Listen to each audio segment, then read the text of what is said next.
Kalian percaya nggak sih kalau hasil video dari kamera iPhone itu bisa lebih bagus dari kamera mirrorless?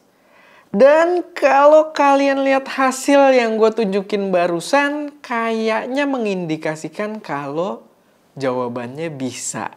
Dan kita akan bahas hal tersebut di video kali ini.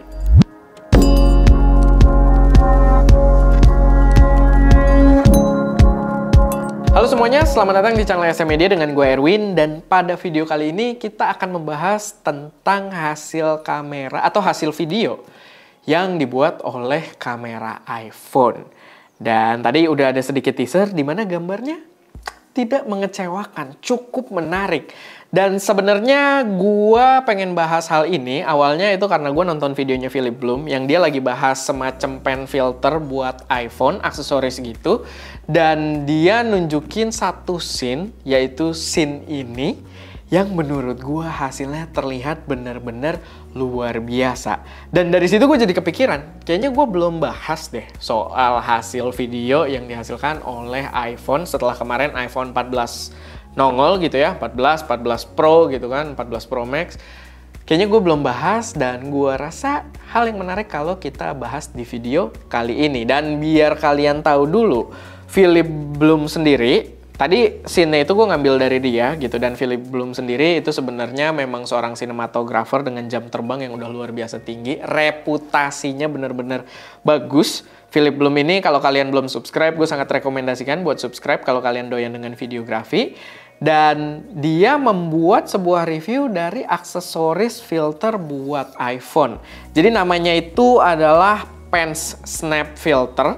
Jadi namanya Pans, P-A-N-S gitu kan. Dan dia kayak semacam snap filter. Dia filter yang dudukannya itu nempel langsung aja secara magnetik di sisi belakang iPhone ke modul MagSafe-nya gitu. Jadi simple banget. Setelah itu dudukannya udah kepasang, kita bisa gonta-ganti filter yang mengcover keseluruhan dari kamera iPhone. Lalu untuk filternya sendiri yang tersedia, dia ada beberapa pilihan gitu. Ada beberapa kit filter ND, ada Black Promise gitu ya, buat ngasih efek kayak agak, apa ya, misty gitu, agak-agak dreamy look. Dan begitu juga ada streak filter yang menghasilkan streak light ala-ala anamorphic yang memang hasilnya bener-bener cetar membahana gitu ya, yang tadi tuh bener-bener bikin gue ngelihat videonya tuh menarik banget gitu. Tapi terlepas dari si produknya sendiri, kalian bisa lihat kualitas video yang diberikan juga cukup bagus. Dan walaupun si Philip Bloom memang adalah sinematografer profesional, tapi hasil seperti itu datang dari sebuah iPhone, gue rasa jadi hal yang menarik buat kita obrolin gitu ya, karena kelihatan memang cakep banget.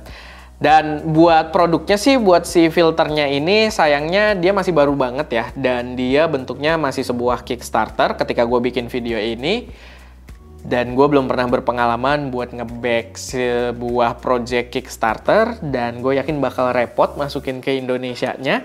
Jadi kayaknya bakal cukup lama buat nunggu barangnya sampai ada retail di Indonesia. Kecuali ada distributor yang semangat pengen masukin filter tersebut. Ya kayak Momen lah, barang-barangnya Momen kan keren-keren, tapi kayaknya susah banget gitu ya dicari di Indonesia. Tapi balik lagi, setelah lihat video-video hasilnya yang dibuat oleh si Philip Bloom, begitu juga sebenarnya ngelihat beberapa video pembahasan tentang kamera iPhone ya di channel-channel lain, itu membuat gua pengen nyobain iPhone 14 Pro. Bener-bener bikin gua gatel banget karena gambar tersebut yang dari tadi gua tunjukin itu disupport oleh beberapa fitur bawaannya iPhone. Kayak dia bisa menghasilkan bokeh yang terlihat natural di video gitu ya. Itu adalah fitur cinematic mode-nya yang belum bisa di-recreate sebaik iPhone gitu kan di HP-HP lainnya. Yang bikin gua pengen banget buat cobain si cinematic mode tersebut.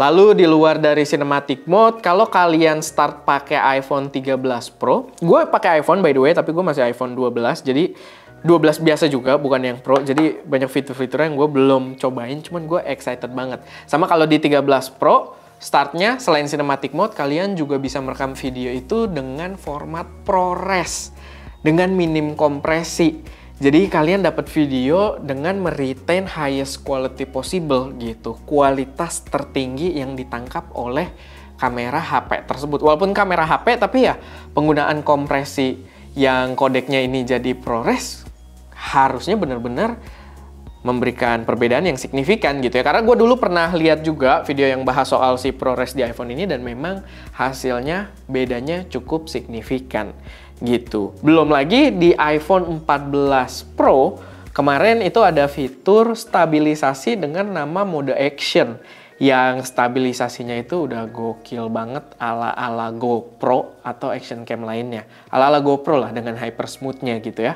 Di sini pakai HP kita lari sambil gerak-gerak gitu kan sambil di bawah HP-nya, tapi gambarnya bisa smooth banget. Jadi itu fiturnya gokil-gokil. Termasuk yang ProRes ini soalnya masih agak jarang yang bahas, tapi impact-nya itu benar-benar bisa menghasilkan kualitas gambar yang tetap terjaga. Karena kalau kompresi HP itu kan biasanya kelihatan ada over sharpening dan lain sebagainya ya.